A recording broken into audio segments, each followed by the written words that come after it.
going on?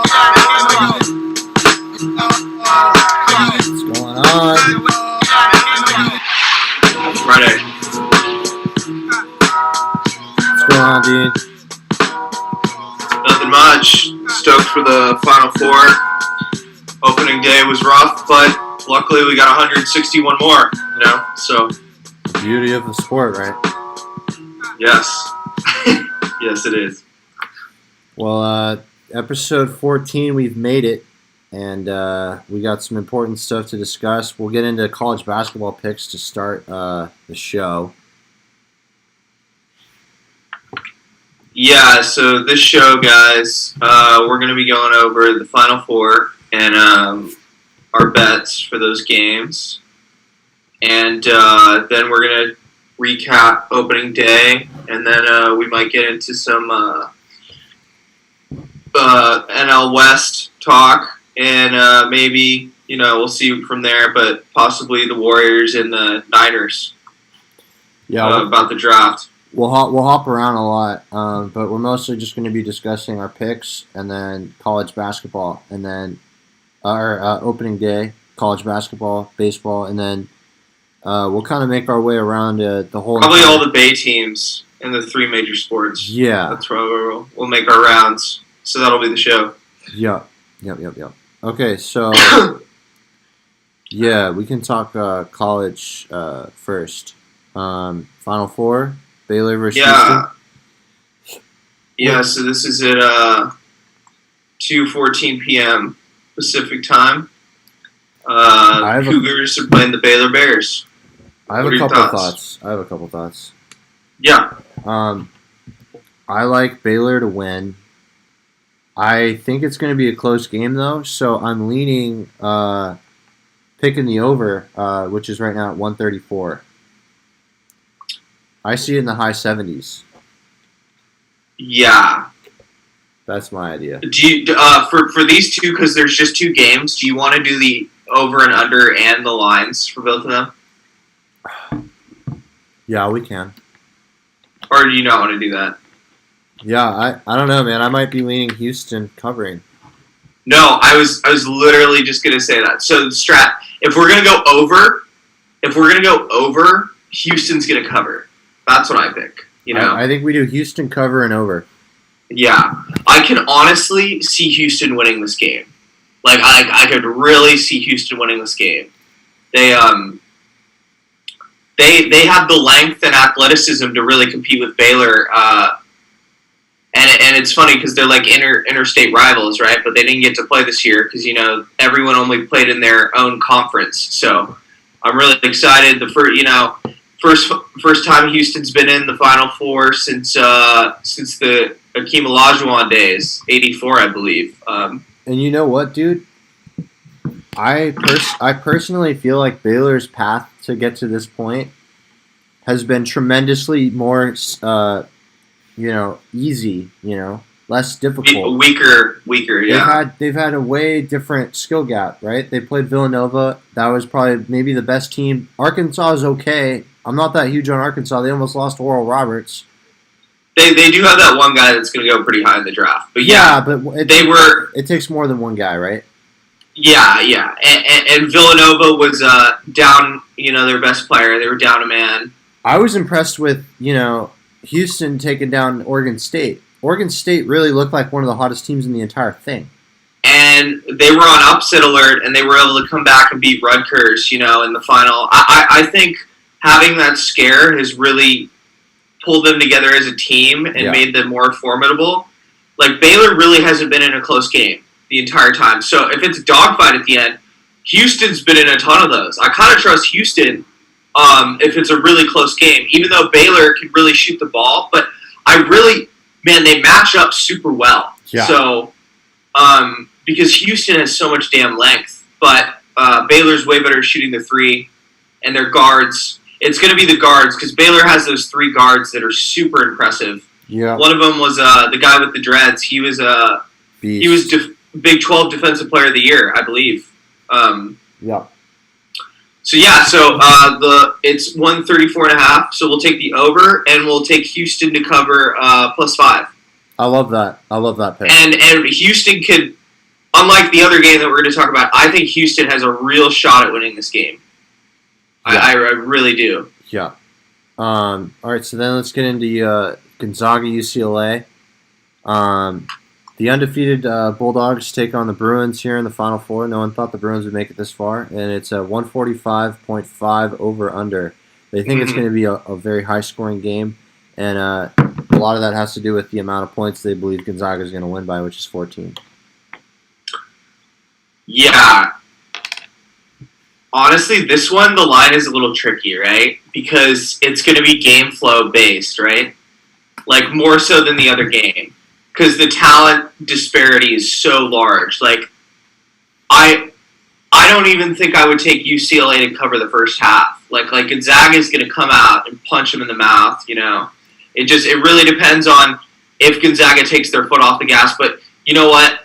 And they've never won a national championship in school history, and I think they're taking this super seriously. So, like the last game, I think they're just going to keep, you know, pushing the not the deficit. Tempo? No. They're not gonna take their foot off the gas. Is what I'm trying to say. I like Gonzaga minus 14. Yeah. I don't. Me too. It was minus 14.5. I think people were, the line moved because, it went to 14.5. Dino, go ahead. I believe that the UCLA, the only way they're going to cover this game, because they're not going to win this game. The only way they're going to cover this game is you're hoping that they're going to do a backdoor cover, and that's exactly 100%. And who wants to count on a backdoor cover? That's the grimiest way. Yeah. I don't know. That's just there's not enough in control for that to happen. I don't trust it. Yeah. I would take Gonzaga covering 14. But the backdoor, it kind of makes it tricky for the over-under, That's the one. So it's 145.5, so that's, almost 73 per team?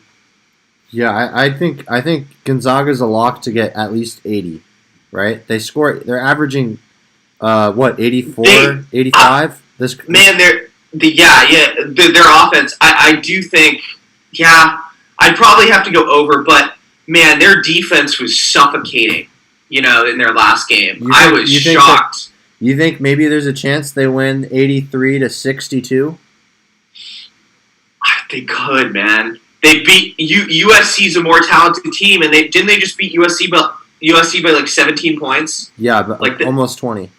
Yeah, like that. But that over would have covered there, I think. 145.5. I think it was close to that.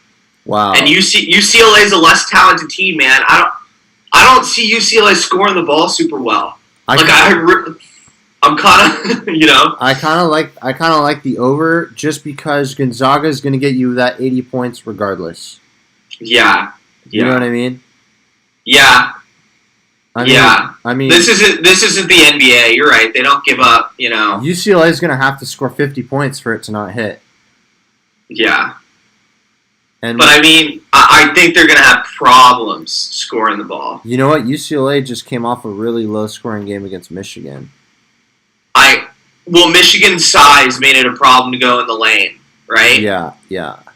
But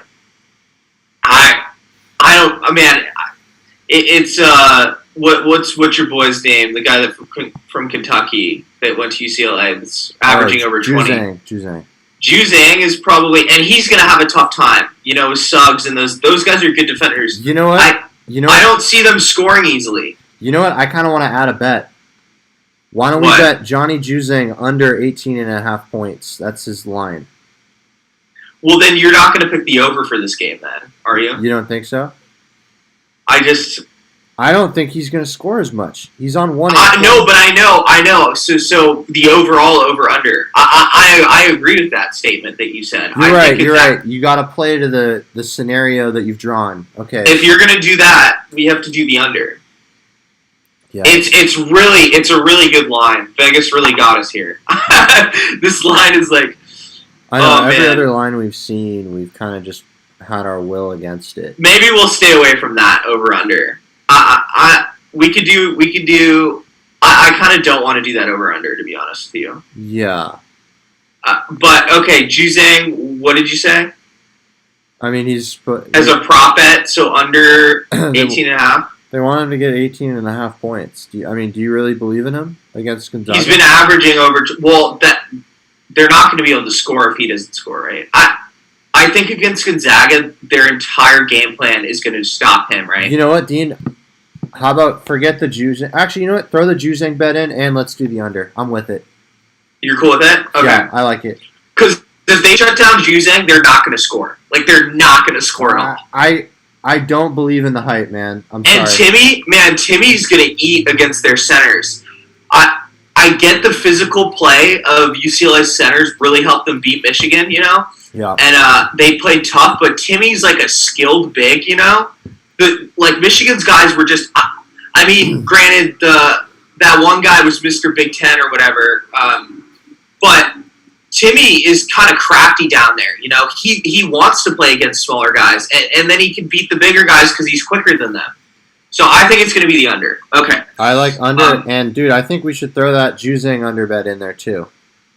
I'm cool with it. So under 18.5? He's playing on one ankle, man. Okay, so we'll have Gonzaga cover -14, the under, and Juzang under 18.5. So we have the first game, we have the underdog covering and the over, and then the second game we have the favorite covering and the under, including the under on the points prop bet for the Juzang. Juzang, UCLA shooting guard. Yeah. I like that. I just, watching them dismantle a USC team, which is way more all-around more talented than them. Yeah. You know, you know the reason we were talking about, you know, how UCLA was the only one of the Elite Eight to have a shot to upset, you know, because it was small ball versus big ball, and guess what? Small ball won, right? Yeah. UCLA small ball. Gonzaga have like fast, long guys. Like they're gonna have problems. The small ball is not gonna work. And I think it plays into Gonzaga's game plan, to be honest with you. And then Timmy's the most skilled big on the entire court in that game. So no, seriously. Yeah, I think it's gonna be brutal, and it's gonna be locked down Zags defense. Okay, I like those picks. That's cool. I like that set. That's a nice set. Yeah. So we gave you that's five of them. That's five picks. We can, we've been pretty hot right now, 8-2 on the tournament so far. So if you guys end up tailing these picks, you know we're feeling pretty confident in this situation here. Yes. It's so funny. Earlier in the week, man, we were talking about. I thought Baylor was going to cover that, and the more I thought about it, man, Houston has looked good. I'm glad we're taking Houston to cover. I think Houston may win that game. Like honestly. No, I wouldn't do money line, but you know I think they have a real shot. So definitely, bro. Definitely. Yeah. So I like those picks. Cool. Yeah. So to recap, we are choosing for the Houston Baylor game, the early game, which is at 2:14 Pacific time. We're choosing the over, and we're having Houston cover +5, and then the later game is 5:34. Pacific time, and the Zags play UCLA, and we're having the Zags cover -14. We're doing the under, and we're also adding a prop bet. Brady's idea, great idea. Juzang under 18.5, and that's the entire Final Four. So, yeah, I'm stoked. I'm stoked. I'm stoked too, and I like when you make bets off of like a scenario in your head that you kind of think is likely. You know, like throwing the Juzang in there. Yeah, and then like you said, pairing that with the under, we're not making bets here that like one would hit but the other wouldn't. No. They're either all going to hit or they're all not. Now, I think what we chose. You're perfectly right about this. What we chose is exactly on point because for UCLA to even have a chance of winning, Juzang has to score a lot, and then the over would hit. Yeah. But that's a lot, assuming UCLA can score with other guys, and I just, They have some dogs. I was really impressed. UCLA's coach, I forget where he coached before, but he did you watch the broadcast? They were talking about how when he came in this last year, or was it last year, as the UCLA coach, he changed the whole identity of the team into a defensive team. I was really impressed because UCLA, man, has really impressed me with their defense. I don't know why. Sorry to go off on a tangent, but they should have gotten the 7, not Oregon, right? Totally. But I don't think they're going to have enough scoring. So yeah, that was the little. Nor do I. Okay, cool. So that's it for college basketball. Yeah. What do you want to talk about first? Now, second, I mean. We can get into. You want to talk a little bit about the NBA while we're just on basketball as a topic, and then we'll close. Yeah. So. The Warriors played the Heat. I know you had some things to say there. The Warriors played the Heat. By the way, Steph's out tonight with swelling around the tailbone area. So wow. I don't think they have a chance in hell of beating the Raptors. No, they might have. The Raptors haven't been great, but I'm not really. Yeah. So the Warriors have been sketch. Oubre's not been playing great. Steph has had to force himself to play through a tailbone injury, which he can't re-injure, but it's pretty uncomfortable playing with that. And he scored.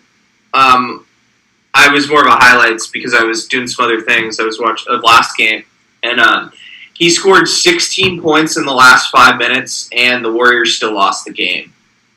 And that's kind of the season in a bubble right there. Like that's Steph doesn't have enough help. Surprisingly, Wiggins has actually been playing great. I think he's averaging 23, 48, 38 from 3. He's picked it up after the All-Star break. The All-Star break did him good. But I am worried about the development of Wiseman and how much time he missed, and it's really set him back. He had a terrible game against the Heat. Granted, he was playing Bam Adebayo, who's a monster. Out of the Bayou? Yeah, that guy's a beast. He had 4 points, I think, and 4 rebounds and 5 turnovers. So that was a rough game for the 20-year-old. Yeah.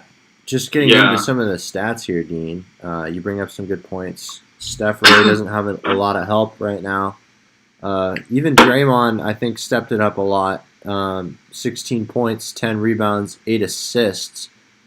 What more do you want from Dre in that situation? He's doing everything he can on the offensive side of the ball. Yeah. It just comes down to Oubre and Wiseman, 2 of the starters who were held under 10 points and shot very poorly from the field. I think that game really. How many minutes did Wiseman play? 20. What was he, like a minus 16 or something? Plus minus. He was only -4. Oh, wow. But surprisingly, the worst plus minus was Draymond at 9. Okay. But it's like one of those weird, when the plus minus doesn't make as much sense because Draymond almost had a triple-double with 16 points. Yeah, and the other thing was I feel like Wiseman didn't play that well. And the reason his plus minus wasn't that bad, it's because the Warriors have been shifting to start playing him with Steph and Dre. So if he's going to be on the court with Steph counteracts your plus minus, right? Yeah. Yeah. You would Steph because they've been putting him in with Steph. Steph had a positive plus minus, and he played 36 minutes. So in the entirety of the 36 minutes, that's why he's hurt. He was out. That's why he's sitting out. God. What more do you want from Steph, right? And I feel bad for him. Kind of. We're going to get into a topic here, one that us Warriors fans would shy away from usually. But there's been a lot of murmurs around the league that, LeBron at All-Star break was doing some recruiting and some tampering, as we might like to say. Do you think there's a legitimate chance that Steph Curry will join LeBron at some point in this next season? I'm not going to be naive and say that it would never happen. I this day and age, I'm not going to. A lot of Warriors fans, you don't know that for sure that he's not going to do it. I think it's highly unlikely. I think Thanks for bringing up this topic. We were supposed to. I forgot about this. He's won 3 rings, right? He built helped fund the money to build a whole new stadium in San Francisco. It's the house that Steph built, right? You know, with all those threes. I think after having 3 rings, and he has said himself that I have nothing left to prove. And, you know, in those interviews around All-Star Game, he's like, people ask me, is this going to hurt his legacy? He doesn't care about that. All of this is just, you know, added on. Like, this is all, he could be done tomorrow, and he'd be a top 25 player of all time. And I think as long as the Warriors are showing him that that they're making moves and they're trying to improve, you know, yeah, I think he'll stay. And he has a great relationship with, you know, Kerr and Bob Myers. I'd be very shocked if Steph wanted to stay. Wanted to leave, sorry. Yeah, so the biggest reason why fans around the league and talking figureheads have said that there's a possibility is A, LeBron was speaking highly of him, which he has yet to do once in his entire NBA career, really, since, you know, Steph started, you know, going head-to-head with LeBron. He's been very quiet about admiring his abilities. And then he's almost been like, have you always like kind of felt a passive-aggressive vibe with him towards Steph? That's how I felt. Well, yeah, I mean, totally. I mean, he's the reason why he's without 2 or 3 rings, right? That's why Nick Wright. You know, Dean does a pretty good Steph imitation. I'm not gonna do Nick Wright. It's a little too much, people. But Nick, that's why Nick Wright hates Steph. One day we might get it. Maybe I got to be really on one. You know, on a rant. Hey, go ahead. Keep going though. You were killing it there. You never know. You never know.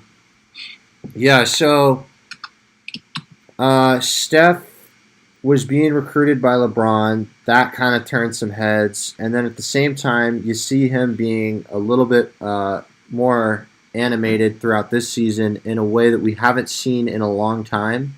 He's always smiling. No, never, man. Never. That outburst, I've never seen that from him. You know the one I'm talking about? Exactly. And when he's always been smiling, you know, having fun out there, you know, being a certain way, when you see even the slightest bit of maybe negative or just some form of frustration out of him, which we've never seen, you got to wonder, man, what's going on upstairs in the mind, man? Is everything cool? Because, you know, we don't really ever see that.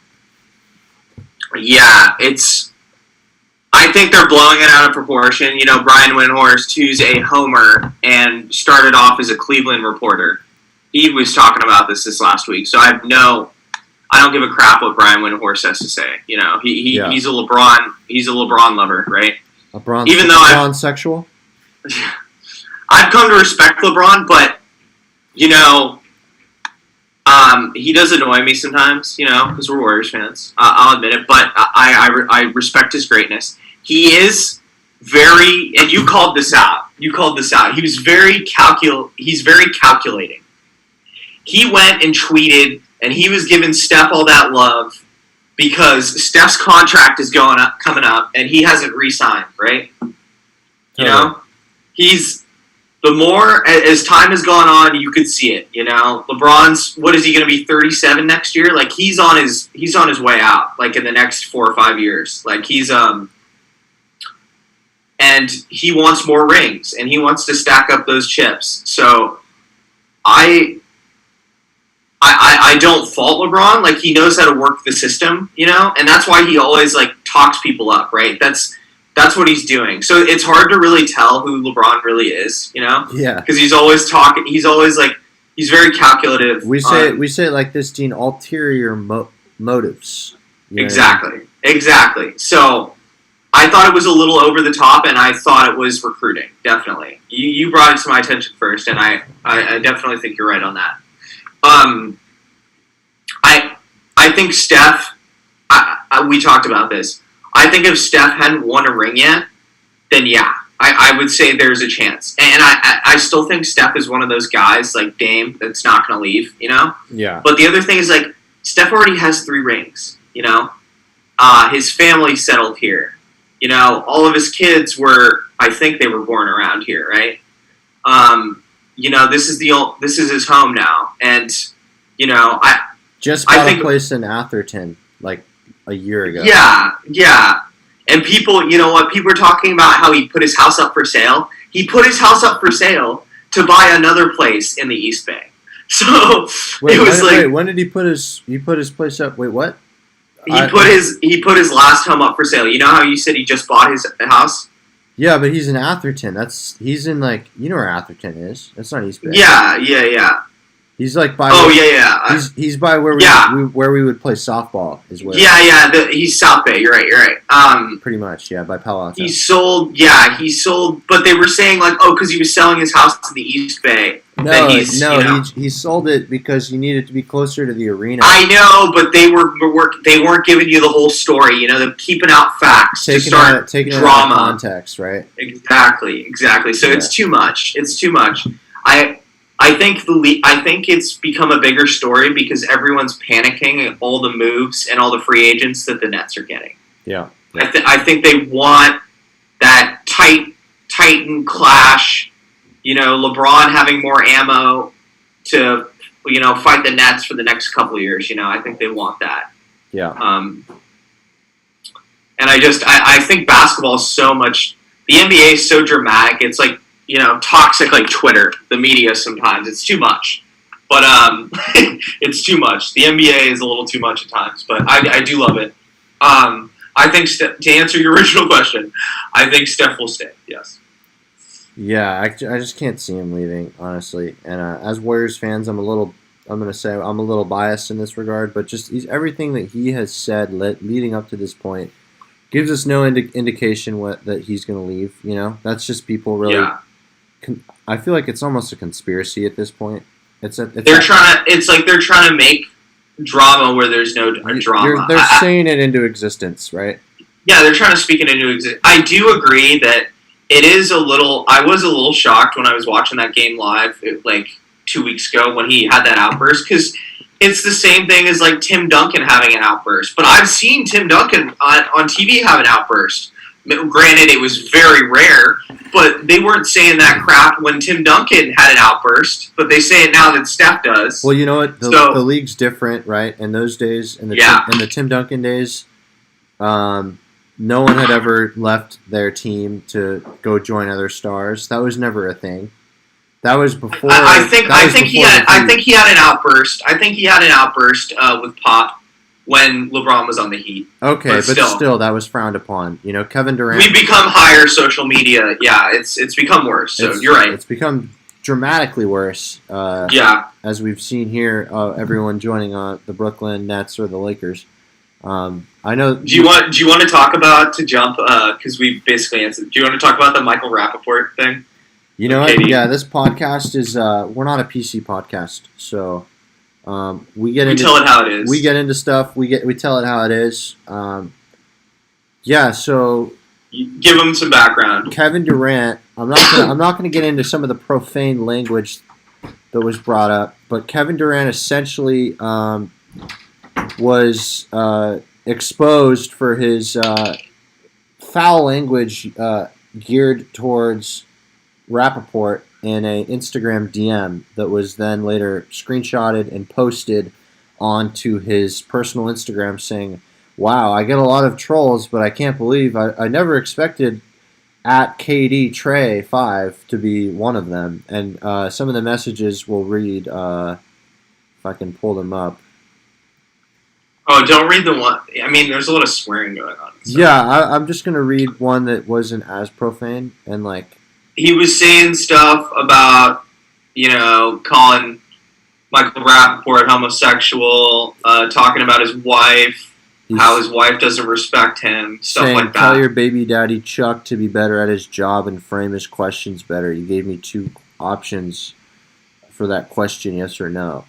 And then another one, he said, "I heard it all before," and then he called him a bad word, and then went on to call him a pale pasty.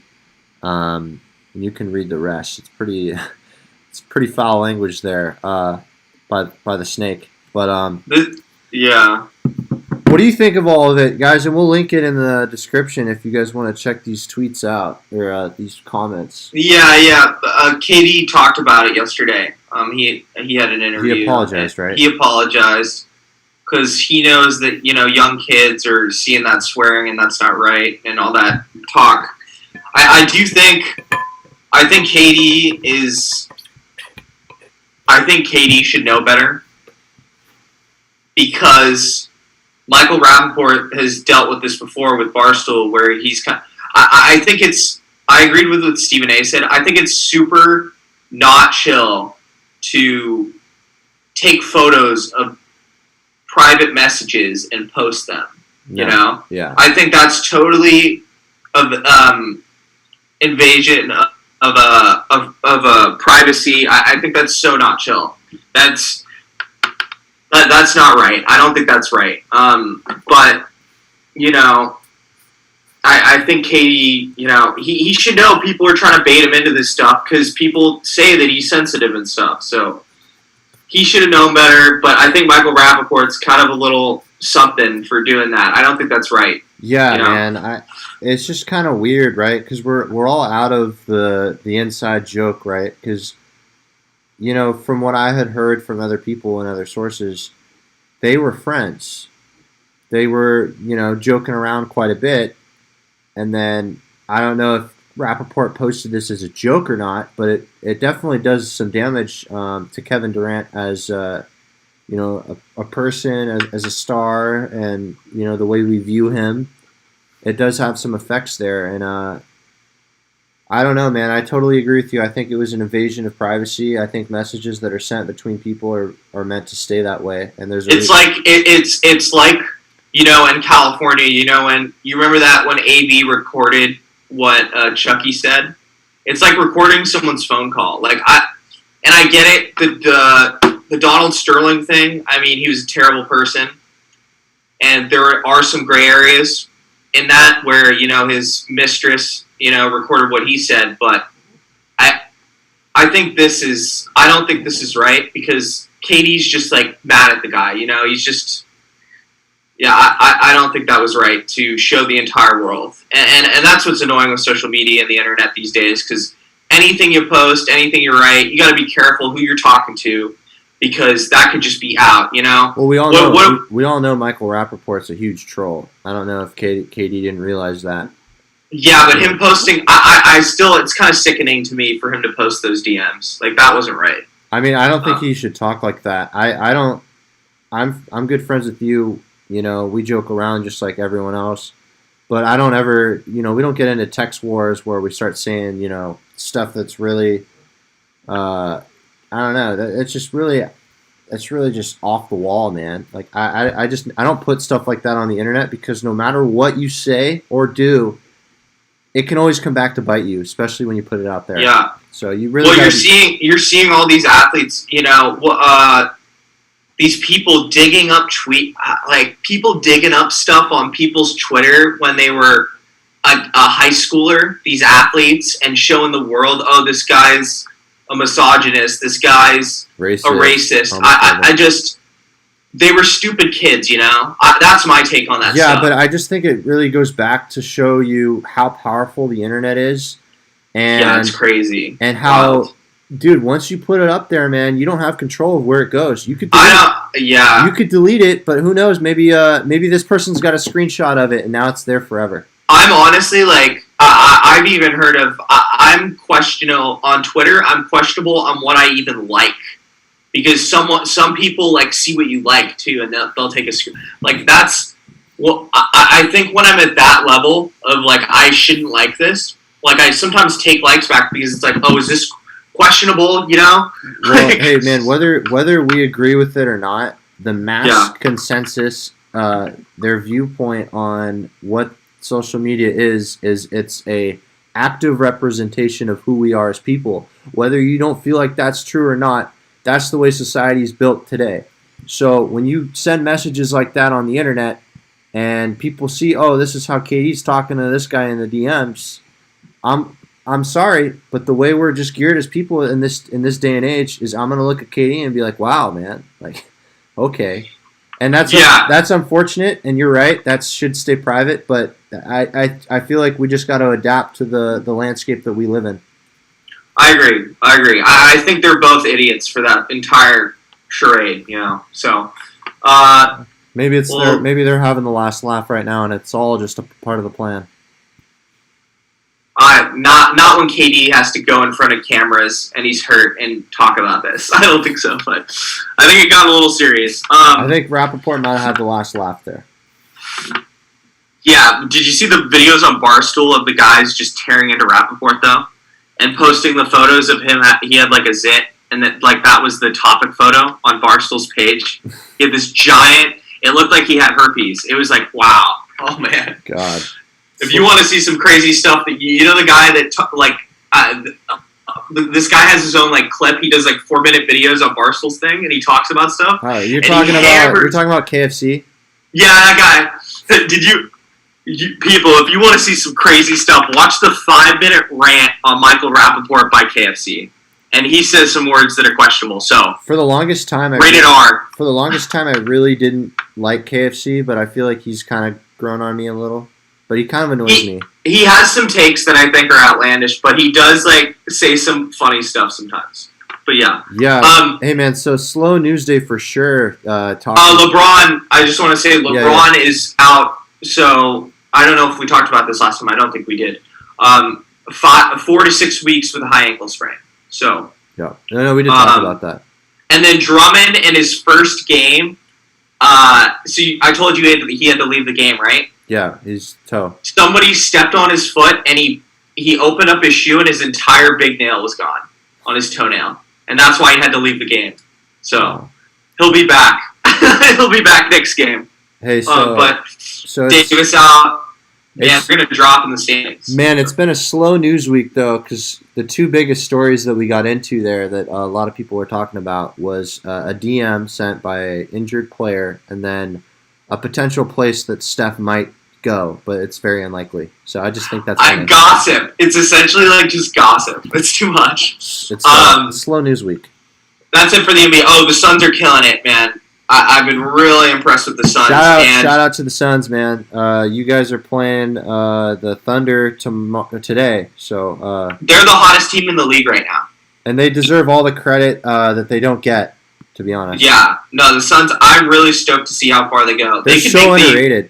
Yeah, go ahead. They're so underrated and so underrepresented in the media. It's ridiculous. Oh, this is so funny. Katie was fined $50,000 for those tweets, those DMs, just to say. But that's the chump change to him. Yeah, man. Yeah. Love to see it. Yeah, I love to see it. Out of all the teams in the Pacific Division, aside from maybe the Kings, because I do like the Kings, but they're just so bad.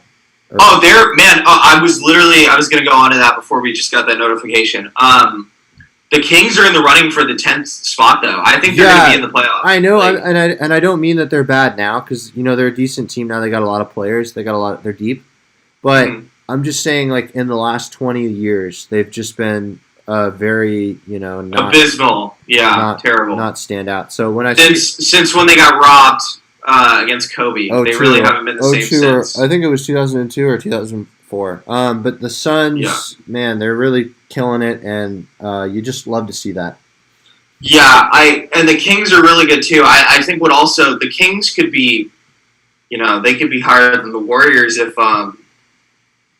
I think Marvin Bagley, his constant injury problems, I think he could be a really good player, and I think he's going to end up being on a different team.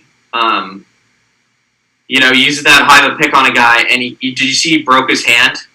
Yeah. Marvin Bagley broke his hand, so that's another, he's out for, I don't even know how long, 6 weeks, I think. When I broke my hand, it was 6 weeks. So the injuries keep coming for Marvin Bagley. I think if he was out there playing, because he plays tough, he tries hard. Man,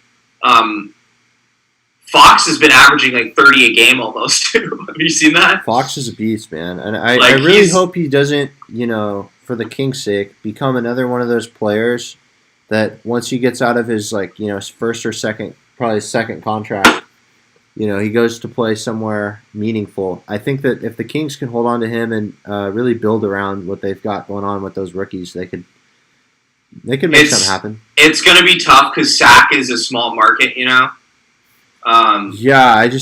they really. I love Halliburton though. I think Fox should be excited to play alongside Halliburton because they really complement each other super well.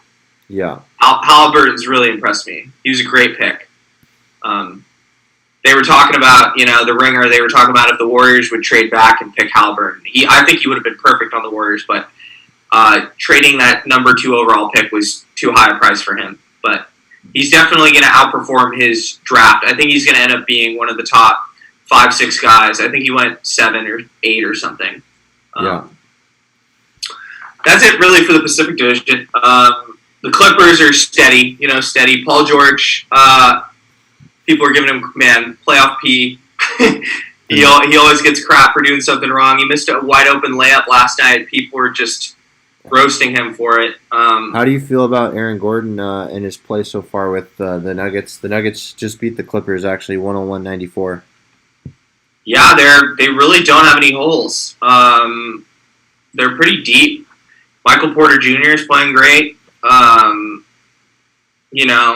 To give up Gary Harris, who had really kind of taken a back seat to the other 3 guys, Joker and Michael Porter Jr. and Murray. I thought it was great to offload him and get Aaron Gordon, who's just a starter, So it means more to their immediate starting 5. Yeah, besides their starting, is Michael Porter Jr. a small forward? He's a small forward. Yeah. Right? Yeah. So besides their shooting guard, man, and I don't know who's playing shooting guard for them, but besides shooting guard, damn, they got Murray at the point, they got Michael Porter Jr. at the 3, Aaron Gordon at the 4, and Joker at the 5. I mean, that's it. That's a team bound for playoff success. So. Yeah, man, definitely. Nuggets are a pretty hot team as well. So let's shift gears here. Let's talk some NFL, and then let's close it off with some baseball talk, because I know not everyone is as fond of baseball as we are. So we're gonna save that talk for last. If you guys are baseball fans, stick with us or come meet us up at the end of the show. Yeah. I would like to add. So yeah. The Niners. I would like to add a betting. You wanna give them that bet that we talked about? Yeah, so we're pretty confident. Obviously, Trevor Lawrence is going number 1. That's probably going to be minus 10,000 odds, right? There's no way in hell he's not going number 1. I think the Jaguars fan base would tell them to fire him, and he hasn't even coached a game if he didn't pick Trevor Lawrence. Trevor Lawrence is going number 1. I bet everything on it if I had to. Yeah. Then you got Zach Wilson, who's essentially, according to Steve Young and many other sources, Steve Young, obviously a BYU alumni, knows a lot about what's going on inside of that situation. He said that the Jets have essentially committed to drafting him.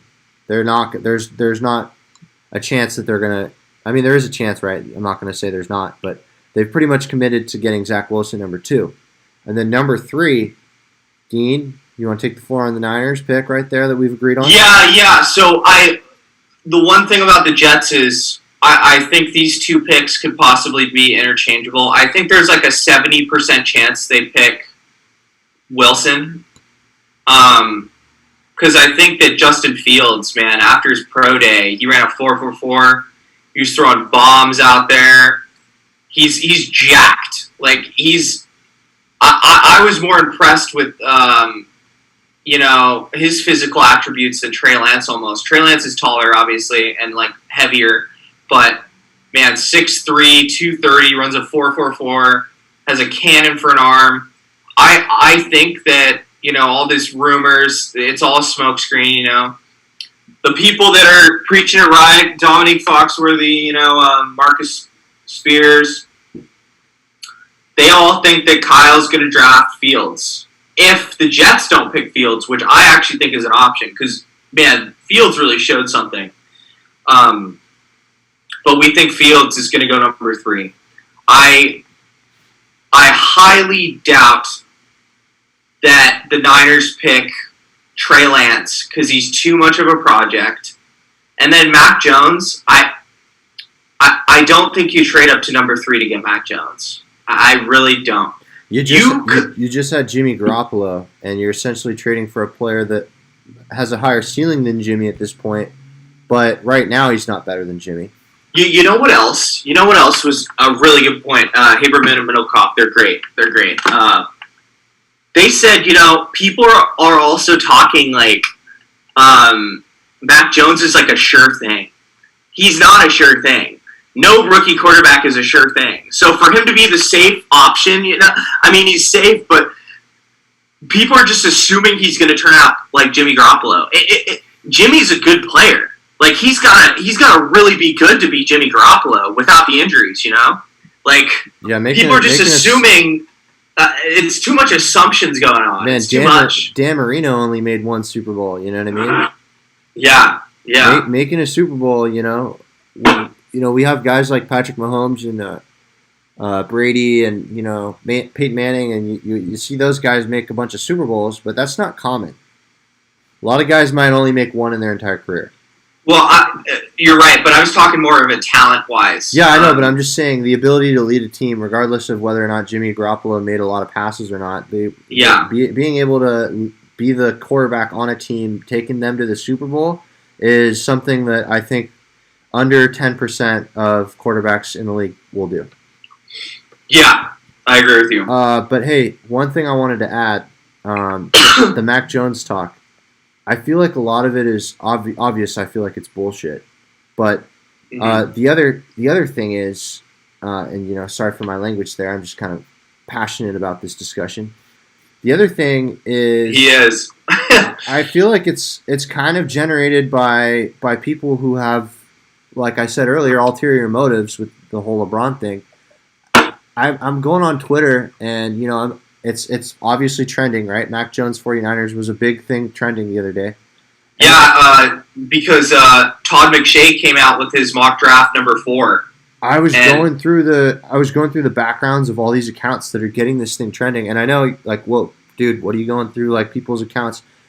I'm curious, man. I like doing audience research, so I was going through a lot of these accounts, and I started noticing. I would go through, okay, what is this guy following? What is this person, tweeting about usually? Why does this person have this opinion? Yeah. Why does this person have this opinion? A lot of them are Broncos fans. I wonder where the Broncos are in the draft. A lot of them are Panthers fans. What do the Panthers need in this draft? And then the other one was the Patriots. The Patriots fans are also in the market for a quarterback. So I just think it's funny because people want the Niners to do something and they're like, oh, that's perfect for the Niners. You know what I mean? Because that's actually not perfect for the Niners. It's perfect for me. We talked about what's more interesting for the media to talk about.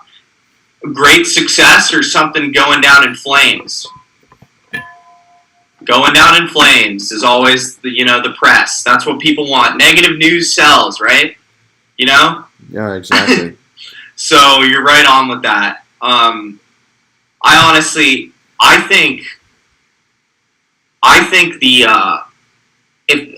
think the Falcons may pick Trey Lance because Trey Lance is like a year and a half out from starting, and they have Matt Ryan still. Or they could trade out of that pick. We know the number 5, the Bengals are going to take an offensive lineman. They're going to take the Northwestern guy or they're going to take the Oregon guy. They got their quarterback. And they're not going to trade it because they need one of those offensive linemen because Joe Burrow tore his freaking ACL because their offensive line is so crappy. It's a great situation for them. Shades of Andrew Luck, how bad they're off. You don't want to destroy your franchise quarterback with a crappy offensive line. Because other than that, Joe Burrow is impressive. Yeah. And then, so the Dolphins are at 6. They're going to get a weapon. It's going to be Kyle Pitts or Jamar Chase. I like Pitts.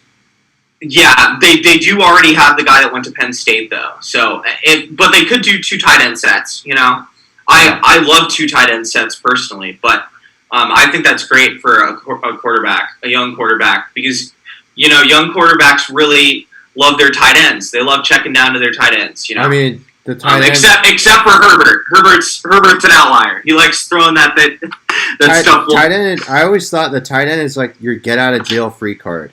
You know, they're going to be open, and you know, I feel like they have a good relationship with quarterbacks usually. I mean, look at like George Kittle and Jimmy. You know, he's always got his back. I think tight ends are still undervalued. I would rather have a great tight end than a great wide receiver. You know, they usually come with less drama. You know, half of the best wide receivers and half of the best DBs are just drama, like too much. Look at the last 10 years, and look at the last 10 years. What team has won the Super Bowl, and who is their best or second best offensive weapon? It's Kittle, or not Kittle. It's Kelsey or Gronkowski. Those are tight ends. So yeah, and the majority of the time the team has a great tight end or a top 10 tight end. You know, definitely. I think tight ends are way undervalued, but so I think the Panthers are at 7, if my memory is right. I honestly think Mac Jones is like probably gonna, you know, I think he could get picked by the Panthers. Like that's where I think he's gonna get picked. You know, and that's the Patriots are gonna trade up. Go ahead, sorry. It's just funny to me because I was going through a lot of Panther, you know, podcast fan page, you know, just talk Twitters. Yeah. And a lot of them believe that Fields could potentially fall as far to them. And I just feel like, and they think, you know, like they say like, oh, Mac Jones is just too good of a fit for the Niners. But I just feel like it's wishful thinking, and it's a false sense of reality to believe that a player so talented like Justin Fields would just fall into the hands of a pick that's, you know, middle of the first 10. Yeah, you take a big swing like that, you go to number 3, you go with the guy with the highest upside, you know, and that you trust. Excuse me. Out of those 5 guys, you know, Lawrence, Wilson, Fields, and Lance, and Mac Jones. Mac Jones has the lowest ceiling of those 5 guys. So I look at that, and I look at Kyle after getting his, you know, butt beat by Josh Allen. That interview really resonated with me, where he's like, you need guys nowadays to go off script. And I was talking, his dad's helping him do evaluations of quarterbacks this year. I heard from that other pod, which is great. And you know, who did Mike Shanahan succeed with the most? Steve Young and Steve Young and no, the Broncos quarterback. He's their GM now. Elway. Elway. And what were those guys? Great athletes, right? Right? Exactly. So I may have to get, like, if they don't pick Fields, or if the Jets pick Fields and they get Wilson, but if it's not one of those 2 guys, or if it's Trey Lance, if they pick Mac Jones, I might get a tattoo that says "dumbass" on myself, and I just my entire football, like my knowledge about football, I played a little bit, you know, growing up with the sport. My dad, big football fan. I would have to throw out all of my knowledge because I'd have to rethink. I would be in probably shock if he picks Mac Jones with the number 3 overall pick. I don't think he's going to do it. I think he's learned from his mistakes. I think he knows, God, what if my offense had that mobile guy? How many more plays he could make? Like, he could add so much more. People, you know what's funny, Dean?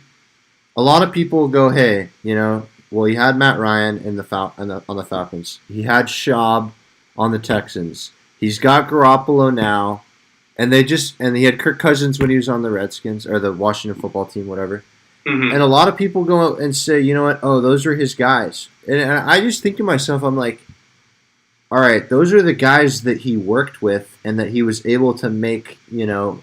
But they never won. They don't have a ring. They never won. None of them won. But but you're telling me when he was on the Texans, you know, he was like Matt Schaub, you know, this is my guy. No, he's just what he does. He used what he worked with there. That's what I'm trying to say. He turned Matt Schaub into a pro. Do you know how? Hey, wait. We all know Matt Schaub's story. Turning Matt Schaub into a Pro Bowler. Yeah. That shows how good of a coach he is. Like, but that's crazy. You really nailed my point in right there. You said he was able to do what he could do with what he had, right? So when he was on the Niners and they didn't have a quarterback, you know, they were looking around the league. They needed a quarterback. They wanted certain guys. They couldn't get certain guys. They got Jimmy Garoppolo, and he did what he could do with Jimmy G. I don't believe that that's his guy. I believe that's the best guy you could get. And you know what else? Everyone's assuming. God, the assumptions are getting old. You know, they're just getting old. They're assuming that, you know, in the NFL, what is the NFL transitioned into? These long passing offenses, you know, they're assuming that Kyle hasn't adapted. And in the NFL, you adapt or die. And he's lost with those stationary statue quarterbacks twice in the Super Bowl. You don't think he's going to adapt, and, you know, he sees Josh Allen. He sees Lamar Jackson. He sees Russ, who can buy time. Kyler can buy time. Mahomes, yeah, buy time artist out there. Rodgers. I think Tom Brady you can't even put in the discussion because... No, he's an outlier. He's a unicorn. He's a unicorn. Yeah, in his knowledge of the game, but... Let's not bring up Tom Brady right now. I'm just saying that he's just... No, I know, but I'm losing my point. I don't want to get on Tom Brady. But I think Kyle has learned from his mistakes. You know, you learn from you're not set in stone. They're just assuming that because he's done that in the past, he's going to do it now. Yeah. Which I think is ridiculous, right? So, that was my little rant on that. But no, I think... I agree with you, bro. I just think that he has had to work with what he's had to work with, and he's been really successful with it, but now let's see him do it with a player that actually has the upsides and athletic ability that can take him to the Super Bowl and win it. You don't trade up to 3 for Mac Jones, and this is coming from an Alabama. You don't step up. I think he's going to be great. You don't step up into the batter's box, you know, trying to just hit a ball and dink it into, you know, in between the gap of the shortstop and the third baseman. You know, you baseball reference thrown in there.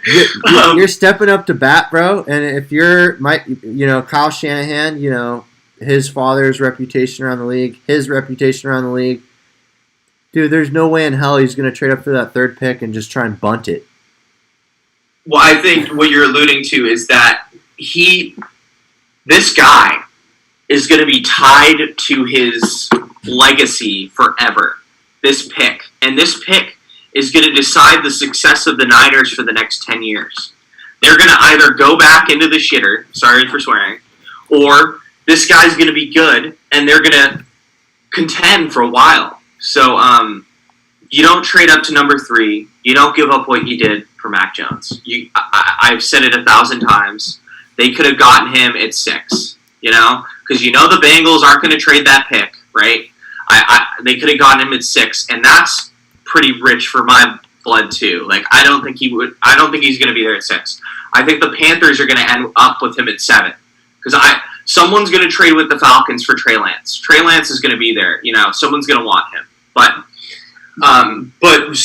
we're recommending that bet, right? To do the top 3 picks. Just to close this because we've kind of been on a rant here. Yeah.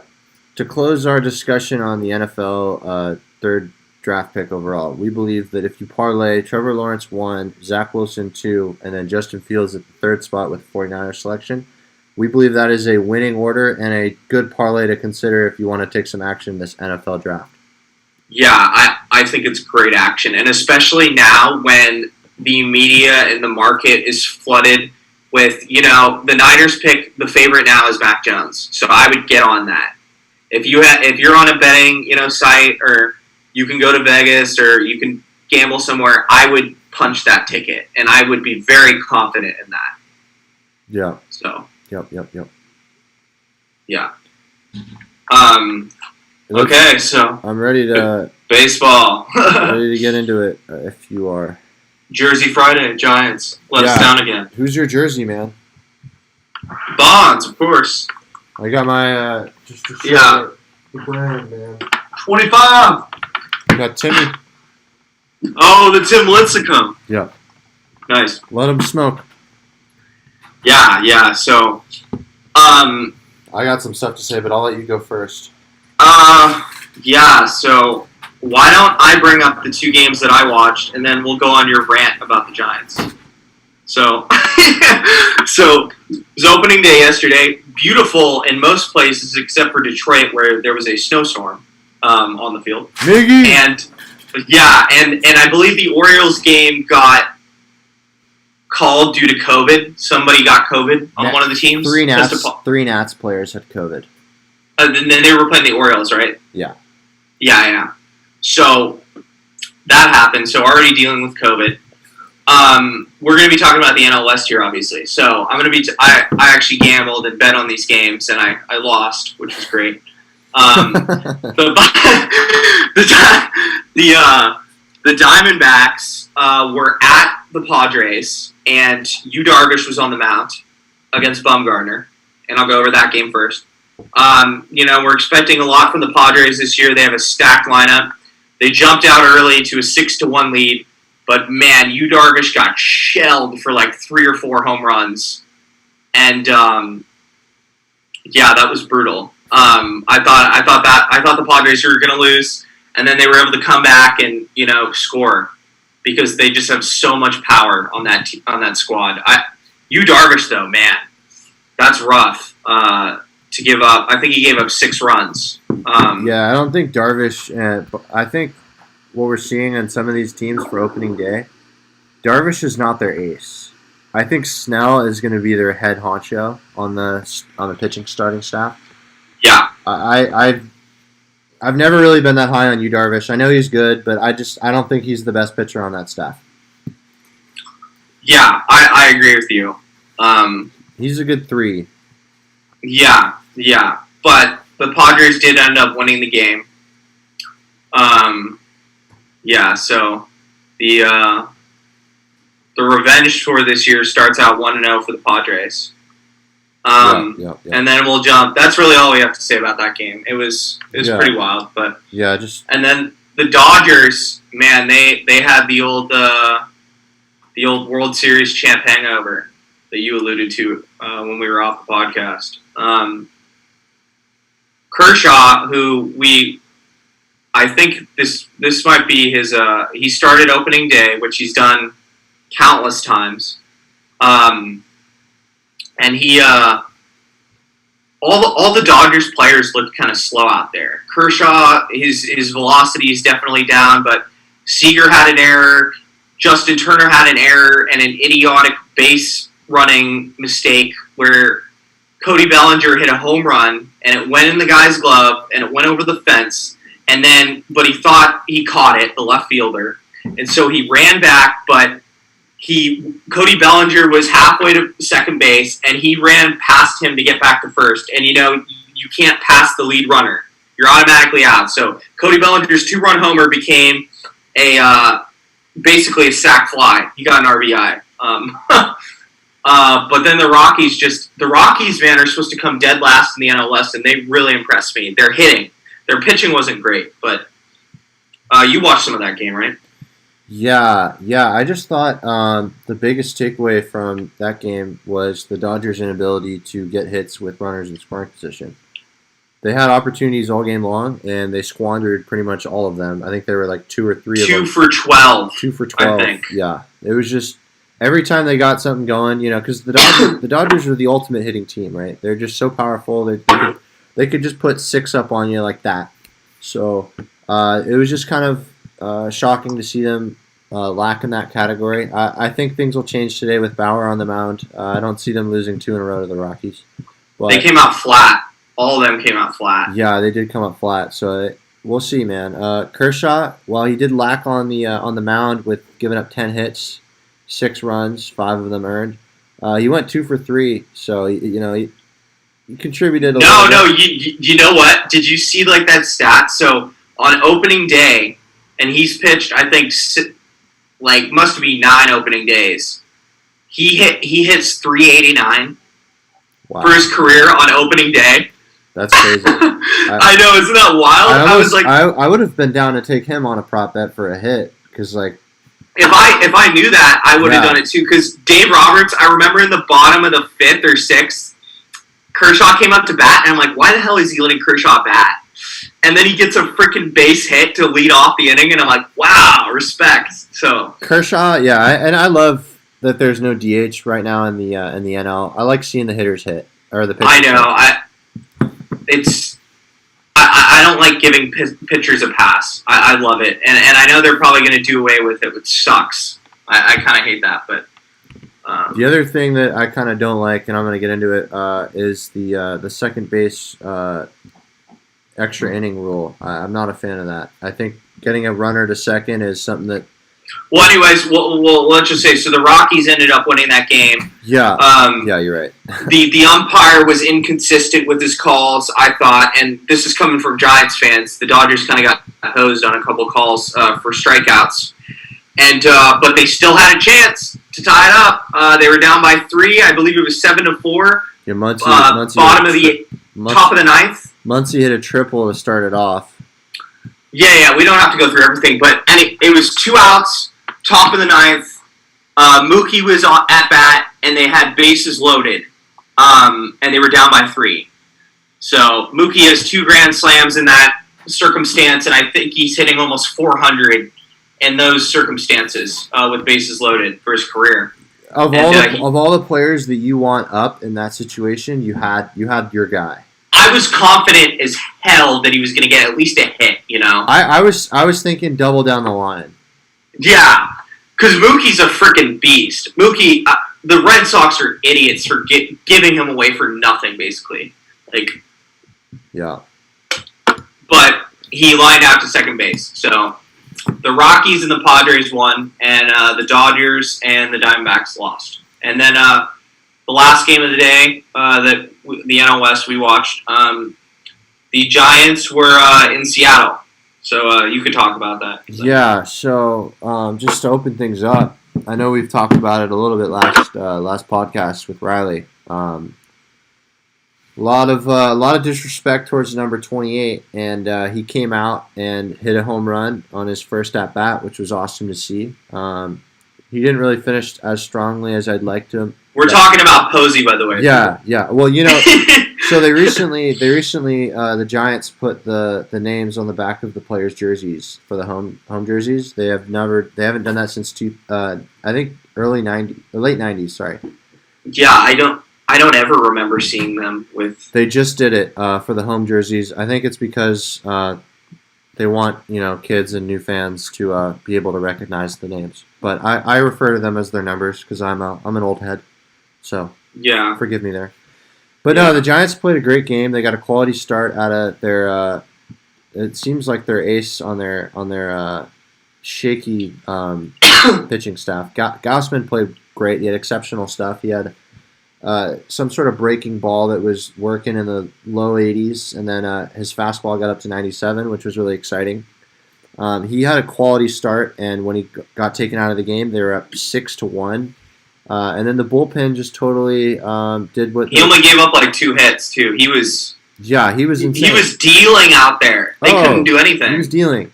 But, the bullpen comes in, and, I was talking to Dean a little bit on the phone while the game was on, and we both had seen this a million times. So, if you want to just take that away. Yeah, so ever since the Giants... I'd say that Cubs series in 2018, right? That was 2018? 2016. Yeah. Oh, 2016, sorry. 2016. Where we were like, oh, let's see if they could run it back again. The 1 year on, 1 year off. But they lost to the Cubs. I've probably seen 25 games where the Giants are up and they blow a game because of their bullpen. In the later innings, and it's after I saw a couple hits, I'm like, and then I saw that pitcher get pulled, and then Garcia go in, and Garcia clearly was in his own head and had a control issue. I don't know why when he got to bases loaded, he didn't get pulled up. He was able. Gabe Kepler, the Giants manager, left him in there to walk home 2 guys when he clearly didn't have any control of his slider. It makes me question his leadership ability. And the Giants lost, but it just seems it's ironic because the Giants, their championship years were basically built on their generational talent 4 or 5 guy bullpen who just shut people down in big moments, high pressure situations, bases loaded, runners at the corners, you name it, just in the playoffs. And I was really impressed, and you mentioned it first, the Giants hitting has been the best I think I've ever seen it. I've never seen 2014 they were hitting really well. But since then, this is the best, their fielding players hitting I've ever seen. A lot of runs, but their bullpen is just terrible. And they let him down, and they screwed over the starting pitcher, who gets a no decision because they couldn't hold a 5-run lead. Yeah, man. It was really tough to watch, especially just considering it was like 2 different games. It was like everything was working, and then it was like I was watching. The Giants looked like a great team. With their starting pitcher and their hitting, being up 6-1, and then they put in Weisler. He gives up a few runs, and then Garcia, like you said, literally couldn't. No, I don't. Did he? He got earned runs, but he didn't give up a run. Who? He had 2 guys on base. Who? That guy. Weisler? That dude. Yeah, right. No, he had 3 earned runs. No, they were getting hits on him. They were getting hits, but he didn't look as bad as Garcia did. No. So Garcia gets up and walks 2 guys in. They do. I don't know who was batting, but they were doing the lefty matchup. Yeah. That's why they threw in Garcia, because I saw the stat the batter was hitting 198 against lefties. But he literally just couldn't even throw strikes. Goes in there and walks him. And then he almost hits the next batter, Yeah. And then did you see it in his face? I saw it in his face. I heard him say it was his major league debut. Was it? Yeah, I kind of want to look into that because maybe they were alluding to it looking like that. He looked young, but he didn't look that young. But you don't know when a guy comes up. But he's 28. But some guys start late. You don't know. But yeah, he couldn't shake that off. It was, oh man, I don't know why he kept trying to throw that slider. He definitely, you could see it in his face, the fear, right? When some pitchers he's definitely, sorry to interrupt you. Go ahead. He's played in the league before. It's not his, I don't think it's his debut. I'm finding stats on him. He was playing for Miami since 2017. Oh, then no. Then he's not. He's not a rook, so it doesn't matter. I don't know who I'm more upset about, Gabe for not pulling him after he walked home the first run. Yeah. Or him for continuously throwing that slider that he knew he had no control over. His fastball wasn't working either. He was almost beaning guys. Just really no command out there.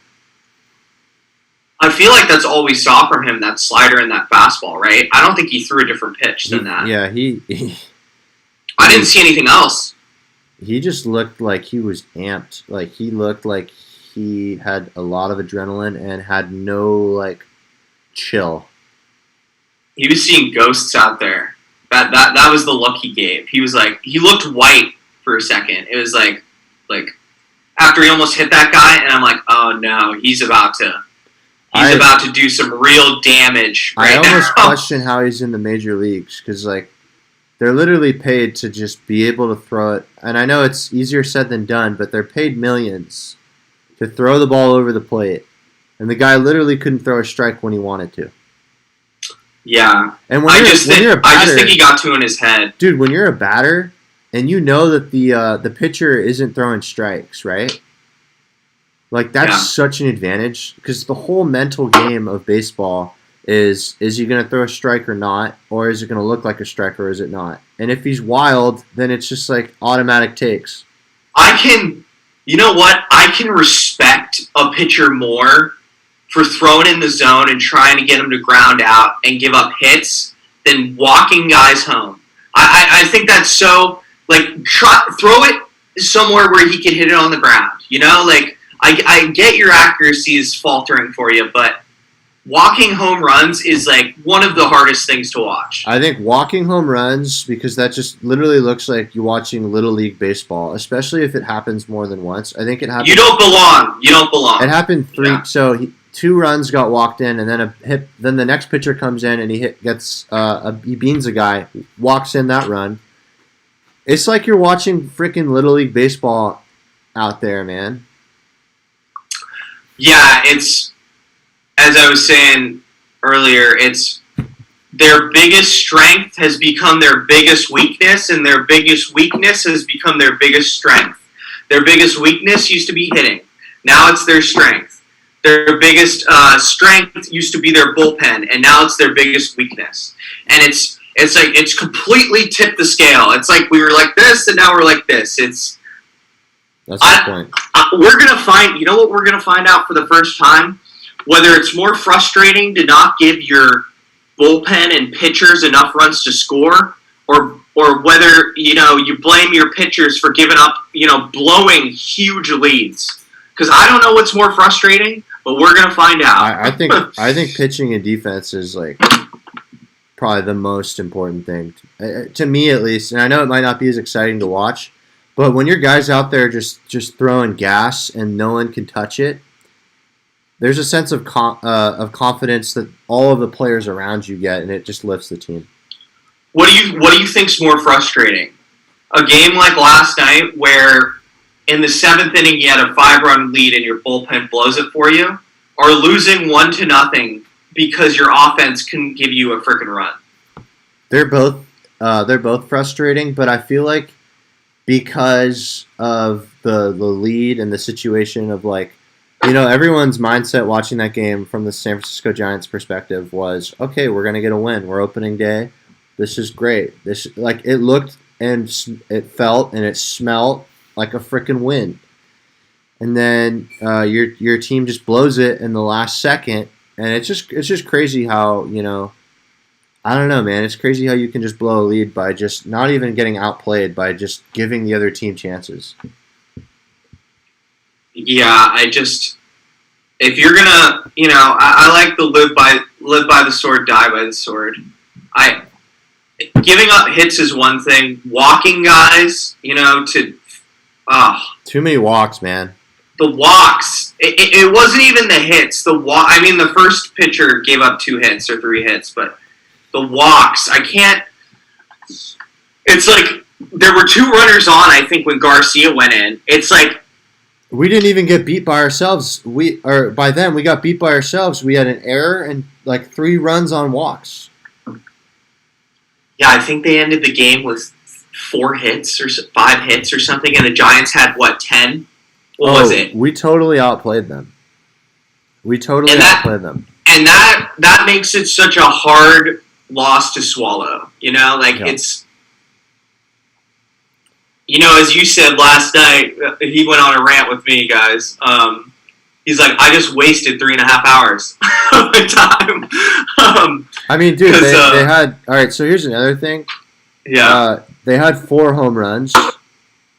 All of them were solo shots, which is unfortunate, right? Because solo home runs, in my opinion, are like, they're cool. I like them. But, man, solo home runs, 4 of them, great. But you get 2 freaking 3-run jacks. That's 6 runs. You know what I mean? No, that's why the Padres and the Dodgers are so scary, because their lineups are so perfect where, the guys just are always on the base when they hit home runs. Yeah. We really got to work on getting guys on base. Yastrzemski 0 for 5, 3 strikeouts. Not a good game for him. Hopefully he'll bounce back tonight. I think that injury was bothering him. You're right. I think he did show a little discomfort. He played through it, which I give him respect for. He had that shoulder injury. Yeah, collarbone.